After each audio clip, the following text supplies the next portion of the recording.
Greetings, those on Sol's third revolving orb. Welcome to Engineer Sailing. I'm Carlton. In this episode, we'll be talking about the Tennessee River and as it appears on the charts and chart plotters I have aboard my sailboat. Argo, Raymarine, paper charts, and we'll discuss OpenCPN. So Argo was supposed to be on this device, however it ran out of battery. I was trying to also save boat batteries by not running Starlink, which means that there was no internet connection, which therefore meant Argo basically couldn't do anything. It couldn't pull charts, it didn't have charts, and it couldn't do a track. It couldn't also stay in the river, which is even a problem once I turned on the Starlink. The GPS on these phones, which works great on other apps, was constantly jumping from shore to shore and not being where the boat was. For this,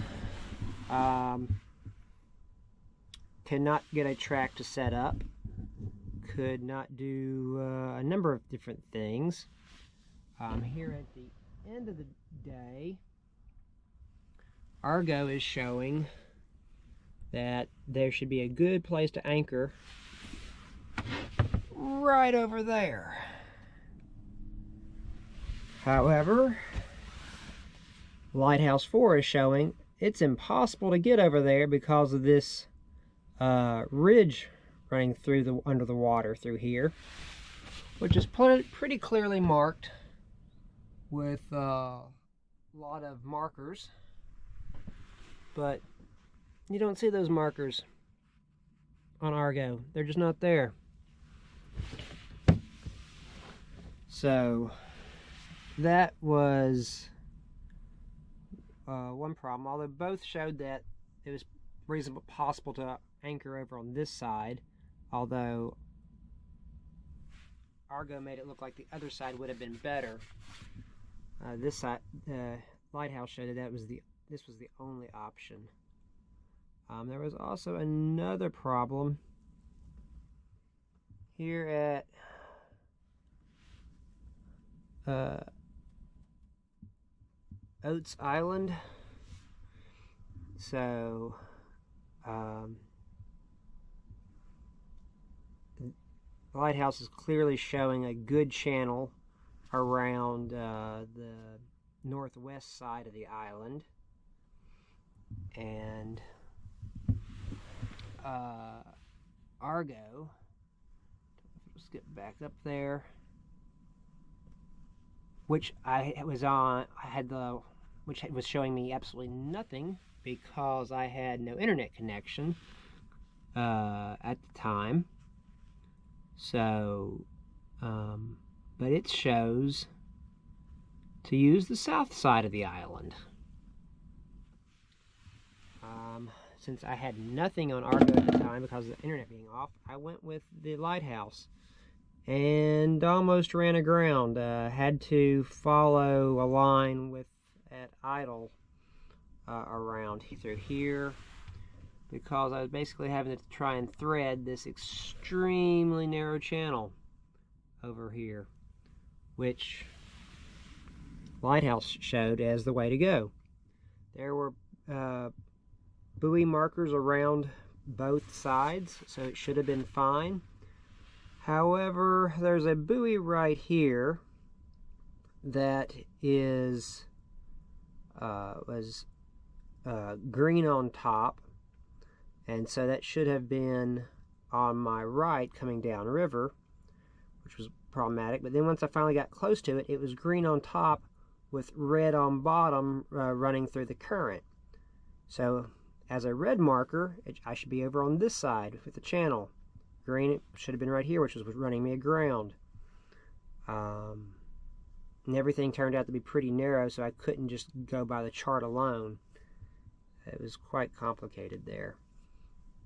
So, can't say what the other side of the island was truly like. Although I think I came up at the beginning of the summer on the south side of the island, but that was at Summer Pool. So Anyway, be careful for those two colored markers that are both green and red. Today I had Starlink on the whole time, so Argo is able to function because it doesn't seem to work without internet. And so it was pretty good most of the day as far as what the charts say on there as compared to Lighthouse. Some areas of the river like this, it just gives everything as a blue streak, regardless of shallow or deep. However, like right here on the backside of Bellefontaine Island, both indicate that it should be shallow, possibly too shallow. But I was thinking, okay, maybe I'll creep in here and find a shallow spot that'll be just right for anchoring in this fairly wide spot. And as it turns out, it's almost too deep. It's like 30 feet back here in what's supposed to be a shallow 9 to 12 feet. Right here where I've dropped anchor, it's 28 feet, and you can see I'm extremely close to that shoreline. The wind is supposed to be coming from the east over here, so I'm hoping that pushes me back that way. River flow is from here, heading down, so hopefully I'll just push out back that way towards the power plant. Another problem I had was Argo kept shutting down, kept locking up, so had to turn the phone on and off, had to close the app, try and get it to reboot, restart. So at times I was left without any charts to reference during the journey, where this hardwired Raymarine, it just goes and pretty responsive, except for the on off button. It's a bit of a pain. Anyway, that's kind of the update from today on Upper Guntersville Lake. Today I determined that the Raymarine Axiom Plus has a GPS that is far better than either of these two phones I was using today. The lighthouse charts on Raymarine seem to be well set up for fishing and not so much for big boats. I noticed throughout the trip today down the lake, there were a lot of places they were just showing shallow. I did just recently swap over to the government format versus the lighthouse default format, and it was just showing shallow water, like 12, 15, maybe 20 feet, just general blue, pretty much from when I left the Bellefontaine until whenever I swapped it. But I noticed that there was really great detail in these back sloughs, well, way upriver.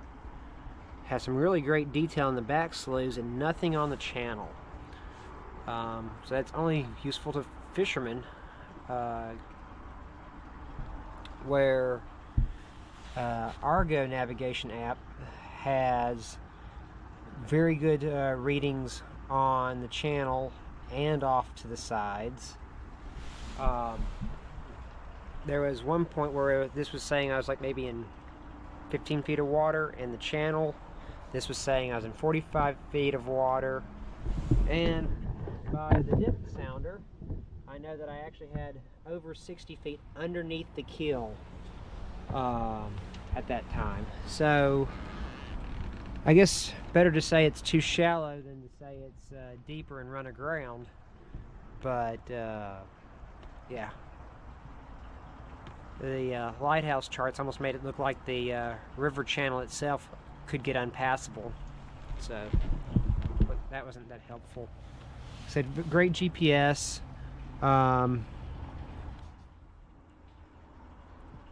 Helped a lot having these great fishing charts to sneak off the channel, to snake my way back through to the marina, Alfred Marina, where I'm staying tonight. Also, what started today is this purple Hansel and Gretel line. I'm guessing maybe that's where I changed to government format. I've been trying to get a Hansel and Gretel so I could backtrack off of anchorages, and I have not been able to do that.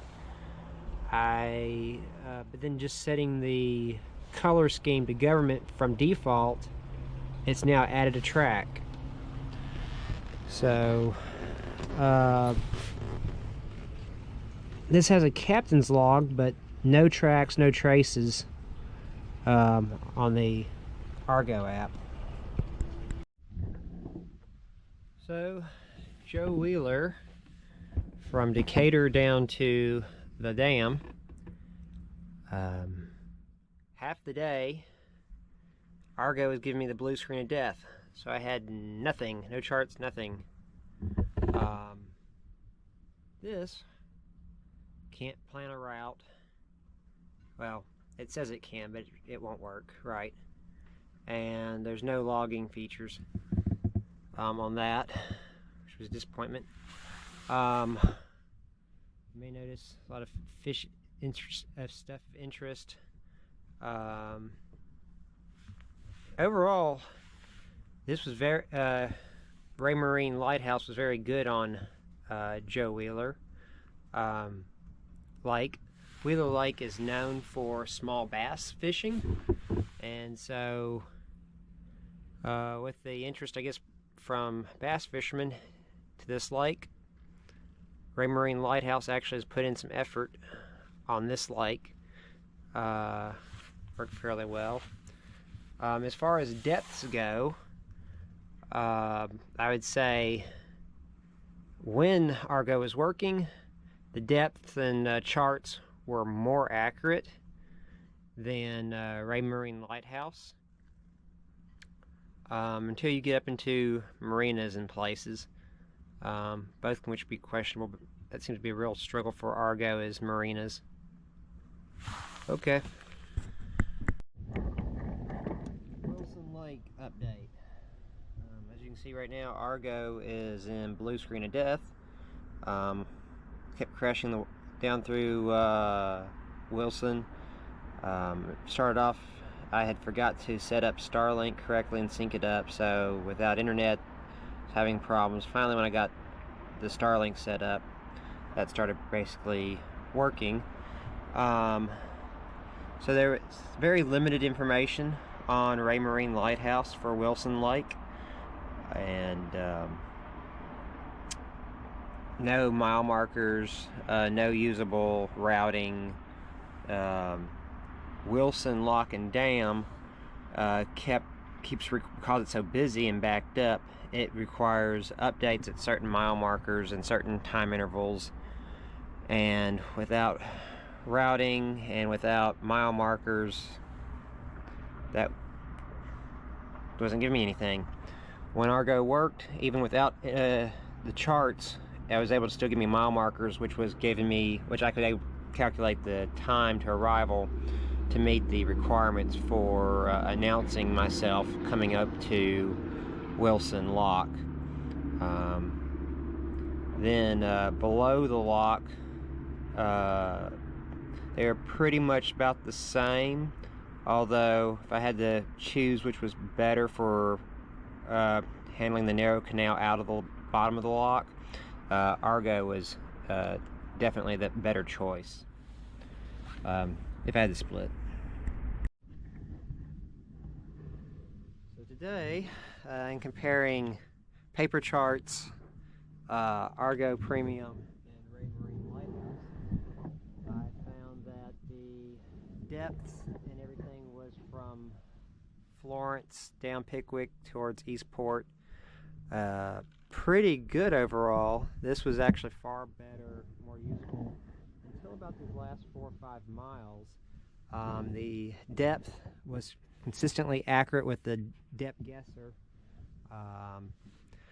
but then these last, based on looking at the surroundings, looking at the paper charts, these last few miles coming towards the state line, it seemed that I felt like the Raymarine Lighthouse had a better representation of what the bottom was than the Argo charts.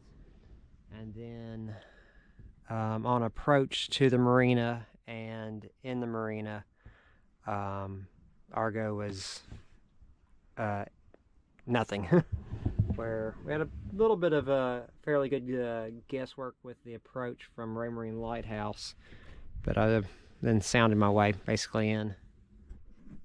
Raymarine doesn't provide a useful history track, and it doesn't do routing.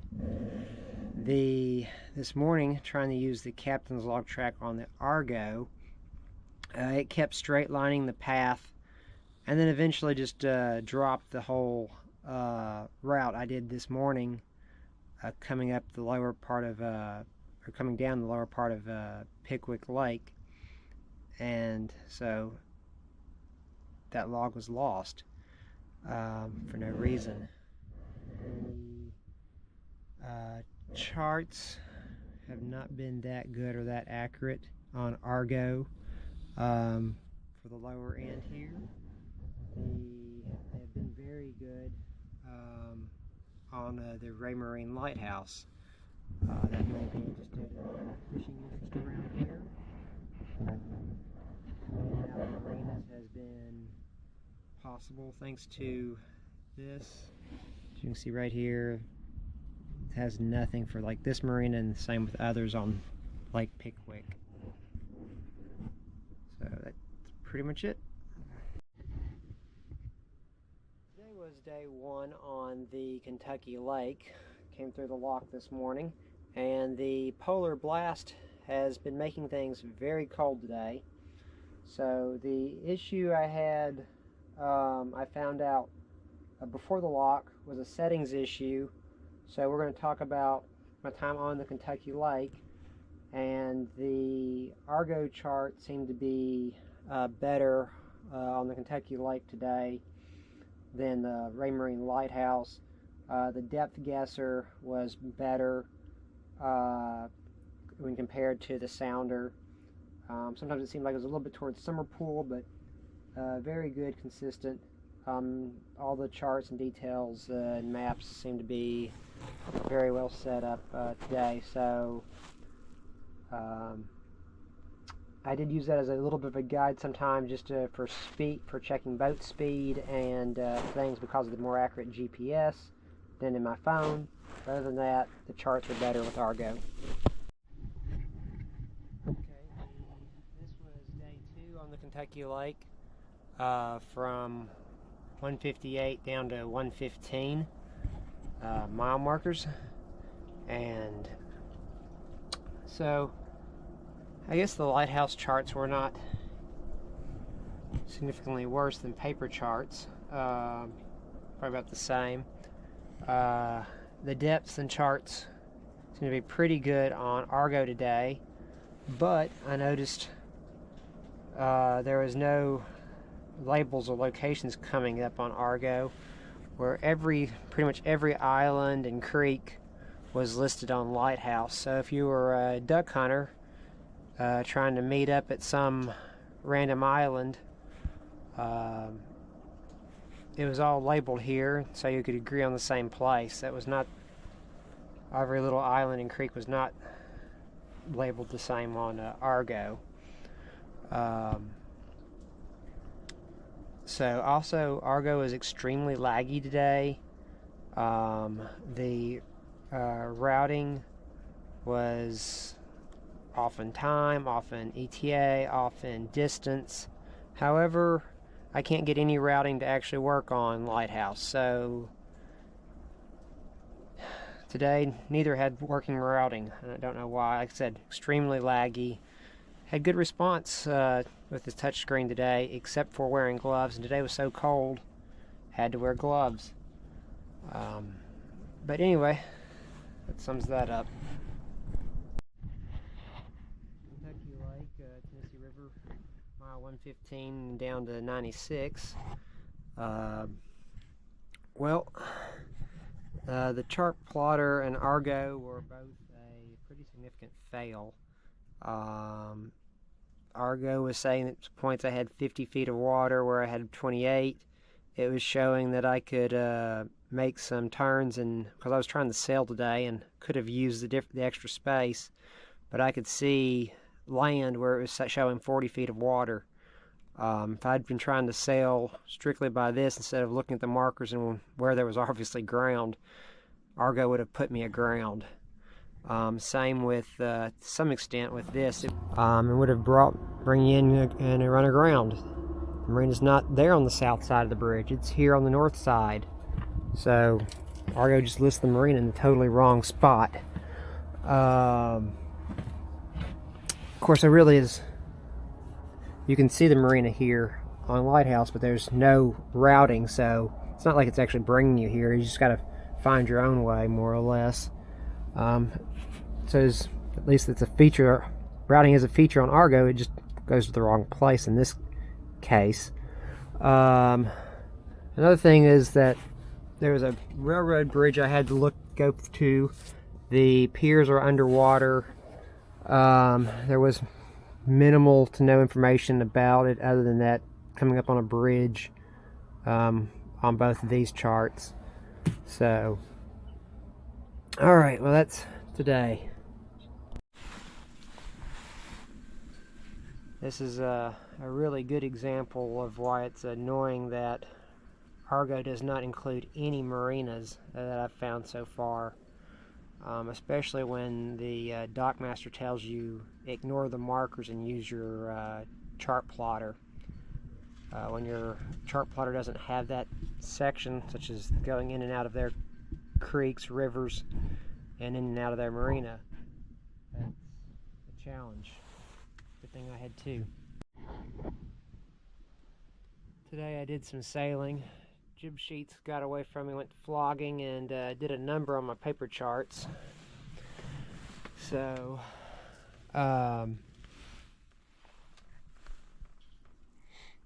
the Lighthouse Raymarine charts were pretty good with all this extra precision now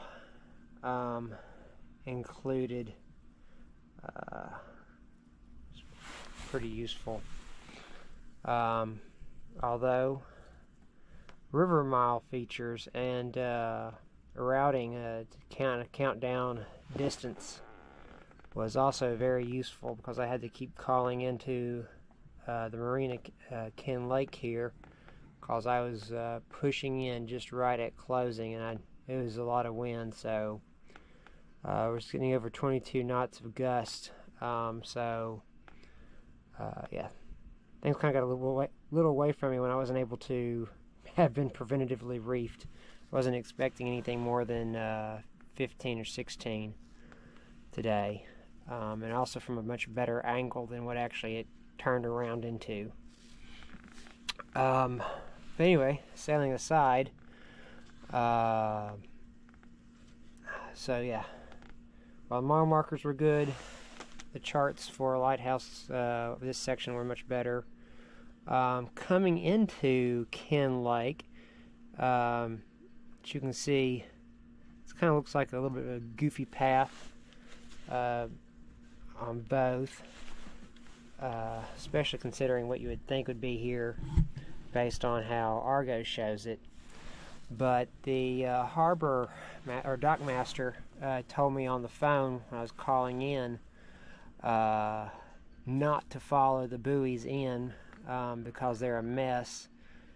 He said specifically to use navionics to come in, and when I told him I didn't have navionics, he said, well, follow the electronic charts you have the best you can as the best way to get in here. Obviously, I was also using my depth sounder as much as possible just to kind of verify, but this higher precision Raymarine Lighthouse gave me a pretty good path to zigzag around and get in here safely. I'll start with the paper charts here for miles 33, 32. Show wide, deep water. Heading on down. Should have been great for sailing without crazy tacking. Over here at Raymarine Lighthouse, that's this section here where the sail course lines, channel line, mark right through where it's considered shallow. I can quickly get to that here. The mile markers really help on Argo to zoom in to where you want, if you want to find a place ahead or behind.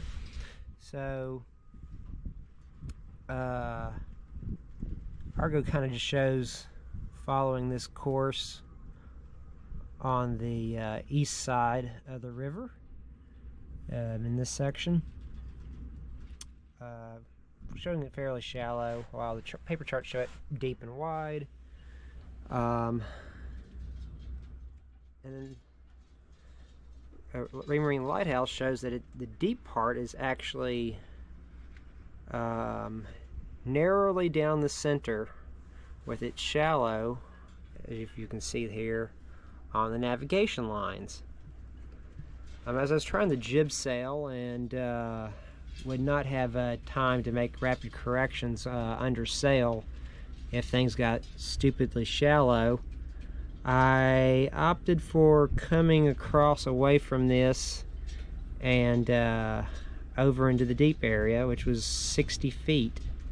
It's kind of odd that this 60-foot depth section of the river was a narrow channel, and it was main guided. As you can see here, where 60 feet would be on Argo is actually showing 13 to 19 feet. It doesn't show that how the actual bottom actually runs. Similar to the paper charts, it shows a common depth across, but it shows it a lot deeper. Everything else seemed to go pretty normal. Then coming over here to Lake Barkley, as you can see there, that's showing 60 feet pretty much everywhere in the channel. And if I come over to Argo, it's showing 30 to 42 feet basically everywhere in the channel. And looking at the sounder, it seems like there were some curvy hills in there, so it would go down to 60 and then come up towards 30 and then down towards 60 and back up towards 30. So it looks like Raymarine sampled the 60 depths and Argo sampled the 30 depths, 30 to 40s. And so anyway, based on what I was seeing on the sounder and the buoys, it was pretty easy to move through that way. Alright, this will probably be the last one for the Tennessee River portion, going from Chattanooga down to the Kentucky Lake Dam. Today is the last day on the controlled river section of the Tennessee River. At the lock and dam, the marina closest to, and out on the water they both did about equally well, although unfortunately Argo has no coverage of marinas, which makes approaches, especially when there's a limited number of markers, difficult.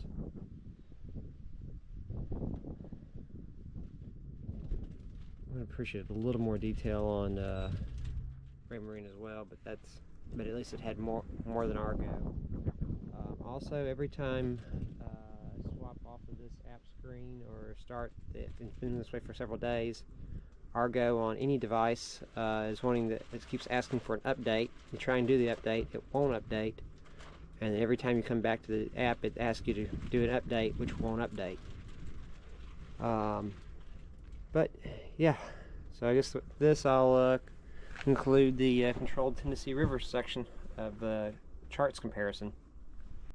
In conclusion, for the TVA controlled portion of the Tennessee River chart plotter comparison, based on the clips I just showed, we got OpenCPN 0 points, Argo Premium 4 points, Raymarine Lighthouse, 9 points.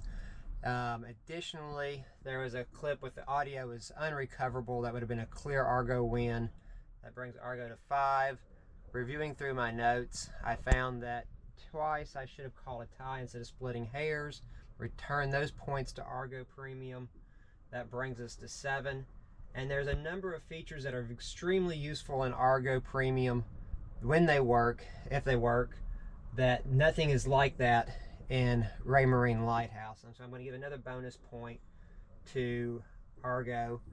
So in final summation of comparison, I'm going to say OpenCPN 0 points, Argo Premium 8 points, and Raymarine Lighthouse 9 points. So finally, I'll have to conclude that Raymarine Lighthouse charts were the best of what I compared on the Tennessee River and the TVA controlled portions of those lakes. If you feel I didn't use the Axiom Plus chart plotter system, the Argo or OpenCPN correctly, please put in the comments your experiences and what I maybe need to adjust and change and how I compare these and use the features that are available that I'm maybe not even aware of. Please like and share and subscribe as well.